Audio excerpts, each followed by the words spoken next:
C'est-à-dire quand Christ arrive à vaincre votre cœur, quand la transformation se passe à l'intérieur, vous cessez d'être vous, vous commencez à devenir lui. À l'église, nous ne prêchons pas d'échanger de verres. À l'église, nous ne prêchons pas être un Sprite qui est un peu comme de l'eau. À l'église, nous prêchons, mettez-vous sur le feu de la parole jusqu'à ce qu'il fasse de l'eau qui était en vous une toute autre vapeur.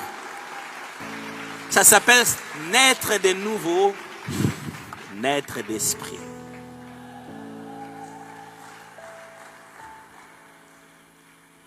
Tout à l'heure, on a dit, ne vous conformez pas au siècle présent, mais soyez transformés par le renouvellement de l'intelligence, afin que vous sachiez quelle est la volonté de Dieu, ce qui est bon, agréable, parfait, n'est-ce pas? Mais lisons maintenant ce que Parole vivante dit. Ne vous coulez pas simplement dans le moule de tout le monde. Vous savez pourquoi il a dit ça? Parce que le grec dit, ne vous schématisez pas. Alors, il a tout expliqué, je vais vous expliquer comment on coule dans les moules ici. Il a tout expliqué dans une phrase. Il reprend une autre phrase qui dit la même chose. Ne conformez pas votre vie aux principes qui régissent le siècle présent. Il prend une troisième phrase pour dire la même chose. Ne copiez pas les modes et les habitudes du jour. Là où au second dit, mais soyez transformés par le renouvellement de l'intelligence, il dit, laissez-vous plutôt entièrement transformer par le renouvellement de votre mentalité. Deuxième phrase pour dire la même chose, adoptez une attitude intérieure différente.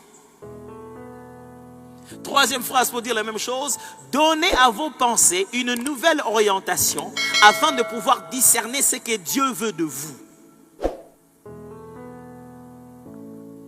Vous voyez que ça commence à devenir clair, hein? Alors de temps en temps, vous lisez Louis II et vous prenez une version dynamique. Ça peut beaucoup vous aider. Ainsi, vous serez capable de reconnaître ce qui est bon à ses yeux, ce qui lui plaît et qui vous conduit à une réelle maturité. Quand vous avez lu dans Louis II, on a dit afin que vous discerniez quelle est la volonté de Dieu. Vous n'avez pas compris que le mot traduit là en Louis II, volonté, ce n'est pas boulema, c'est plutôt téléma. On va y revenir.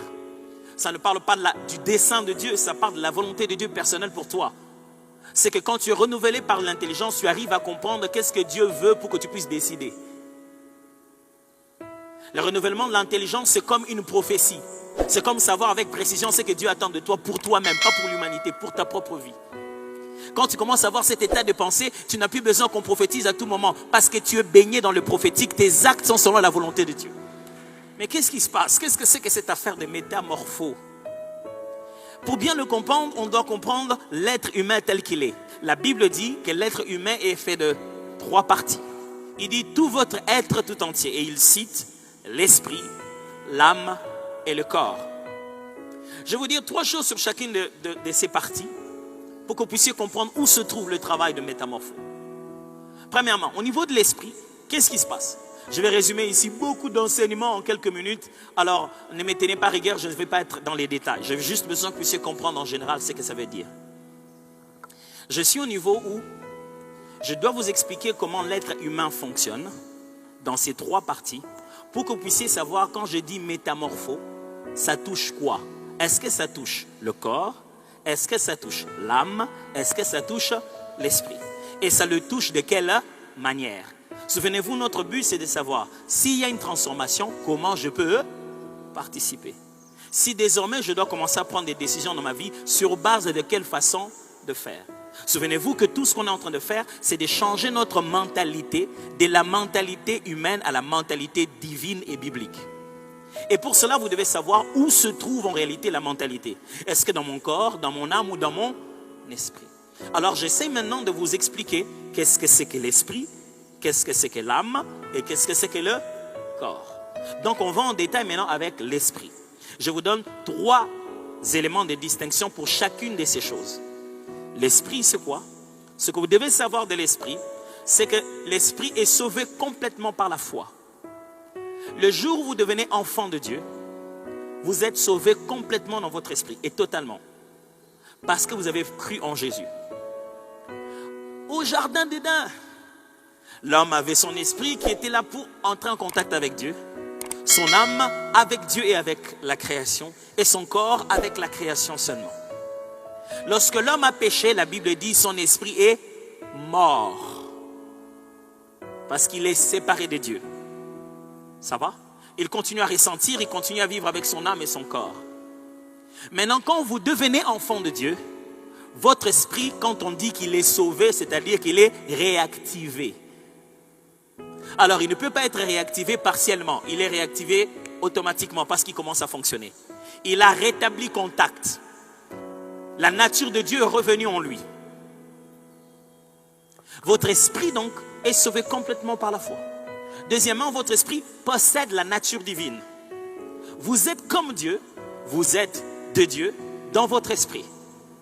Dieu est esprit et il nous a créé esprit pour que nous soyons comme lui.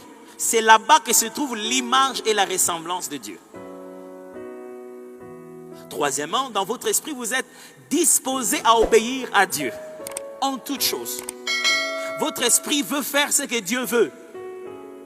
Quel que soit ce que ça va coûter, votre esprit a envie d'obéir, a envie de faire ce que Dieu veut. Mais la Bible dit, l'esprit est disposé, mais la chair est faible. Dans votre homme intérieur, quand Dieu veut une chose, vous désirez faire, vous voulez vivre dans le standard de Dieu. Qu'est-ce que c'est que votre âme? Qu'est-ce qu'il a lui? Votre âme, il est en processus de salut complet. La théologie appelle ça sauvé, mais pas encore. C'est-à-dire, en même temps, votre âme a reçu par l'Esprit de Dieu qui habite en vous, la parole de la vérité, mais il est en train de subir tout le jour une transformation pour la nature divine. Explique-nous ça très bien, pasteur. Dieu est esprit, c'est sa nature, n'est-ce pas? Dieu est bon. C'est quoi? La bonté, c'est un caractère, c'est un attribut. Nous sommes esprits renouvelés, changés par notre nouvelle nature, par la foi en Christ. Mais pour que nous puissions porter les caractéristiques de l'esprit, les adjectifs, les attributs de l'esprit, nous les portons dans notre âme. Nous manifestons la bonté, l'amour et toutes ces choses-là au niveau de notre âme. C'est-à-dire que la parole de Dieu commence maintenant à influencer les caractères. Le caractère chez nous se trouve dans notre âme. C'est là que se trouve la volonté, ainsi de suite. Du coup, nous sommes potentiellement bons en esprit, mais cette bonté doit devenir une réalité dans notre âme et se traduire dans notre corps. Vous avez compris ça? Tu voulais bien faire, tu es bien, tu avais des bonnes intentions, mais ça doit devenir quelque chose que tu as délibéré et que tu fais vraiment et que tu as décidé dans ton cœur de le faire. On sait qu'on trouve des gens dans la rue qui n'ont rien à manger. On voudrait bien les aider, on les a aidés une fois et deux fois. Au fond de nous, on est bien intentionnés. Mais certaines personnes arrivent à se décider dans leur vie que chaque fois qu'ils voient quelqu'un, ils lui donnent quelque chose. Chaque fin du mois, ils vont déposer quelque chose dans un orphelinat. Qu'est-ce qui se passe? Ce qui était juste une pensée est devenu une volonté. C'est devenu un caractère quotidien. Pourquoi on dit que notre âme est en processus? Parce qu'il essaie de prendre les vérités de l'esprit et en faire une réalité de tous les jours. C'est pourquoi on ressent ce combat-là. On veut bien, mais on n'arrive pas. Pourquoi? Parce qu'il faut maintenant amener ça dans cette réalité. Notre âme a abrité l'ancien homme. La Bible appelle ça vieux homme. Et je ne vais pas utiliser le mot vieux homme parce que ça peut vous porter à confusion, parce que vous allez croire que le contraire de vieux homme, c'est jeune homme. Quand la Bible dit vieux homme, il ne veut pas dire vieux de vieux.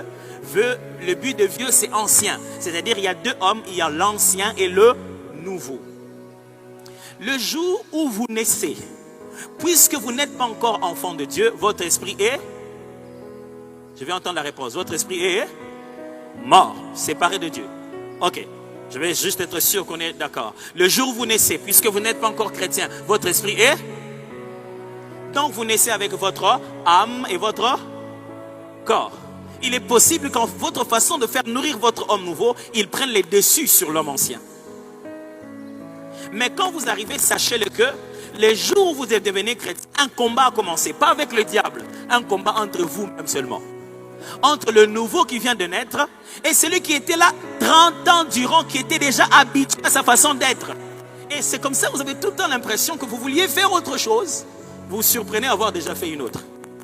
Pourquoi? Parce que la troisième chose, donc, l'esprit attendant et l'âme est disposée à rentrer au vieux homme. Comme on dit,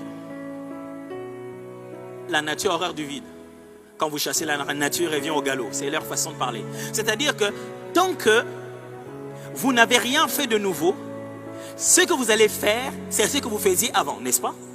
Si vous ne voulez pas changer votre comportement, votre premier réflexe, c'est votre ancienne nature. C'est comment vous étiez avant. Quand on vous donne de l'argent, qu'est-ce que vous faisiez avant de devenir chrétien? C'est ce que vous allez faire. Quand vous entendiez les histoires des gens, qu'est-ce que vous faisiez avant de devenir chrétien? C'est ce que vous allez faire. Et les jours où vous ne vous battez pas pour imposer la nouvelle nature, l'ancienne nature va prendre le dessus. Parce que l'être humain ne peut pas fonctionner sans être alimenté. Soit il est alimenté par l'esprit, soit il est alimenté que par ton âme. Or, pendant les 30 ans avant votre conversion, vous avez vécu dans les verres appelés le monde.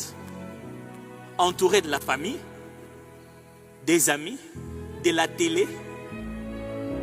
Vous avez appris à aimer des choses parce que vous vouliez les avoir et à détester certaines autres choses parce qu'on ne vous les a jamais données. Le corps, lui, il est potentiellement sauvé par la foi. C'est-à-dire toutes les promesses du corps sont disponibles dans la Bible si tu acceptes, c'est vrai. Il est l'unique moyen d'action dans ce monde. C'est-à-dire votre corps, c'est le seul moyen d'agir ici. Quand vous le perdez, vous n'êtes plus dedans, vous n'avez plus le droit à rester ici. Vous partez ailleurs. Toutes les promesses que Dieu vous a faites, si vous n'avez pas votre corps, ça ne sert à rien. Vous n'allez pas paraître la nuit quelque part et commencer à diriger le pays. Le Seigneur m'avait promis qu'un jour je deviendrai président. Même si je meurs, je continue. Si tu meurs, c'est fini. C'est-à-dire qu'il n'y a pas de président fantôme. Et nous, on a tendance à croire tout ce plan de Dieu, tout ça là, nous sommes qu'esprit et âme, surtout les chrétiens à l'église. Ils pensent que nous sommes vie de prière et beaucoup d'amour. Ils s'en foutent de leur santé. Ils s'en foutent de leur corps. Votre moyen d'action sur terre, c'est le corps. Le corps est aussi le pont entre l'intérieur et l'extérieur. C'est-à-dire, si j'ai reçu quelque chose en esprit, la nature de Dieu, Dieu est amour. C'est sa nature. Je me bats dans mon âme pour commencer à aimer comme Dieu. Ça ne se verra que par les actions que je vais poser pour montrer que j'aime comme Dieu. Le corps est la façon d'exprimer ce qui est à l'intérieur, mais c'est aussi par là que nous prenons ce qui est de l'extérieur pour aller l'amener à l'intérieur. Ça va? Ne vous conformez pas au siècle présent. C'est-à-dire, le siècle présent ressemble à ça. N'entrez pas dedans pour juste faire comme tout le monde. Ne suivez pas la mode. Tu peux t'habiller bien, suivre les couleurs, mais tu ne peux pas bouger le faire comme eux. Tu peux porter une chemise, mais pas nécessairement celle-là. Il y a là dans le monde certaines choses, quand tu commences à le faire, ça te façonne. Pasteur, ça me dérange toujours. Pourquoi c'est toujours des gens moins sérieux qui me draguent? Tu es dans la forme des femmes draguées par les hommes moins sérieux. Regarde bien, c'est dans ta forme. Je ne parle pas de ta forme physique, je te parle de ta forme de pensée, des endroits que tu fréquentes, des personnes avec qui tu parles, de la légèreté de langage, de sous-entendus dans tes phrases, de la manière dont tu formules les choses. Tu as été façonné. Les gens qui sont autour de toi réfléchissaient comme ça et ils étaient ça. Et toi, tu as fait que mimer et tu ne sais pas que ça t'a programmé à être repéré par les hommes moins sérieux. Pasteur, pourquoi il n'y a que ça qui vient? Il faut que tu arrives à un niveau de sincérité pour dire mon père n'était pas parfait, ma mère n'était pas parfaite, mes frères n'étaient pas parfaits, ma tribu n'est pas parfaite, l'université où j'ai étudié n'est pas parfaite. J'ai été façonné d'une certaine manière et ça doit s'arrêter. Je dois désormais être façonné d'après la parole de Dieu. Aucun endroit où tu as été n'était la forme parfaite. La forme parfaite est venue d'en haut, a vécu parfaitement comme il se doit, afin que nous puissions devenir tous comme lui. Et devinez quoi? Mon travail à moi tous les jours, c'est qu'il a donné aux uns d'être pasteurs pour le perfectionnement de ça. en vue de l'œuvre du ministère, jusqu'à ce qu'ils aient atteint l'état d'homme fait à la stature parfaite de Jésus. C'est que tout le jour, je ne cesse pas de répéter comme ça pour que votre nouvelle forme soit celle du Christ. Mais soyez transformés par le renouvellement de l'intelligence. Je ne vais pas vous parler d'être transformé. Sinon, ça ne servira à rien. Ça sera encore le christianisme congolais où on dit renverser les forteresses. On dit je renverse les forteresses. Je veux vous parler de comment on est transformé. Qu'est-ce qui se passe? La Bible dit soyez transformés par. Ce qui m'intéresse ici, c'est qu'est-ce qui nous transforme. Ce n'est pas être transformé seulement. Je ne vais pas vous dire, frère, être transformé, c'est fantastique, vous devenez une autre personne. Non, on est transformé comment? La Bible dit déjà qu'on est transformé par le renouvellement de l'intelligence. C'est quand on vous dit, non, on mange par la bouche. Manger, c'est intéressant. Il faut que je sache ça entre comment. Est-ce que quelqu'un comprend ça? Ce qui va nous intéresser ici, c'est par quelle manière on est transformé. Afin que vous discerniez quelle est la volonté de Dieu. Le mot ici, c'est le plan personnel de Dieu pour vous. Il dit, quand vous allez commencer à réfléchir de cette nouvelle manière, il n'a pas dit enfin que vous entendiez, il dit discerner. Discerner, ça veut dire que les éléments ont toujours été là. Vous donnez maintenant le jugement qui vous permet de reconnaître le vrai du faux. Il dit, la volonté de Dieu a toujours été dans votre vie tous les jours. Elle est là. Maintenant, vous allez avoir la capacité de reconnaître que Dieu est ici et n'est pas là-bas. Vous allez avoir la petite touche qui fait que vous savez, les femmes, vous allez acheter quelque chose, elles prennent. Mais les yeux n'ont pas suffi. Il dit quelquefois avec les yeux, on peut se tromper. Qu'est-ce qu'il faut faire? Tu dois déjà dès l'avance savoir. Voici par quel test je dois faire passer ce pagne pour savoir que c'est vrai. Et quand tu t'approches intentionnellement. Tu sais quoi faire. Tu ne t'attends pas en disant comment on reconnaît un vrai dollar du faux. Tu sais qu'il faut chercher l'autre visage dans l'autre sens. Même si ça ne se ressemble pas. Et ici, le but, c'est vous donner maintenant une mentalité. Vous donner une capacité de savoir comment détecter le faux du vrai. De sorte que quelle que soit votre circonstance de la vie, vous dites, si c'est Dieu, si je tourne ça comme ça, le visage va être de l'autre côté. Vous pouvez mettre vos circonstances dans tous les sens pour déterminer que Dieu est là-dedans. Vous savez quoi? Dieu aime ça. Il aime ça plus que la prophétie. Il aime cette capacité de tellement bien le connaître qu'on sait discerner. Qu'est-ce qui va vous donner envie? Qu'est-ce qui va vous faire respecter un couple? Vous allez voir ma femme, sans que je lui ai parlé, elle n'a pas pris le téléphone, elle a décidé sur quelque chose sur lequel je devais décider, mais elle vous a dit, mon mari, je sais qu'il aurait fait ceci, ceci, cela. Et quand je viens, je vous dis exactement la même chose. Vous dites, waouh, ils se connaissent très bien. Parce que donner des ordres, je peux le donner à n'importe qui. Je peux vous dire, sans que vous soyez ma femme, allez, faites ceci, cela. Mais il faut être ma femme pour connaître mes intentions, mais anticiper. Il faut avoir une relation pour être capable de discerner la volonté de l'autre. Les prophéties ne montrent pas qu'on a une relation. Les discernements, ça montre qu'on a une relation. En commençant ce message, je vous ai dit, à un moment, vous allez avoir l'impression que je vous embrouille. Je suis juste en train d'établir des bases. En venant le dimanche prochain, venez dans votre cœur avec une décision. Je pars changer. Je pars changer. Pas juste écouter la prédication. Je pars changer. Venez comme le jour où vous allez écouter le médecin quand il vous a déjà diagnostiqué de quelque chose. Il vous a déjà dit non, vous avez un problème, mais venez, je vais vous donner les règles maintenant, les médicaments. Vous venez en vous disant, ce que je vais entendre, c'est ce qu'il me faut.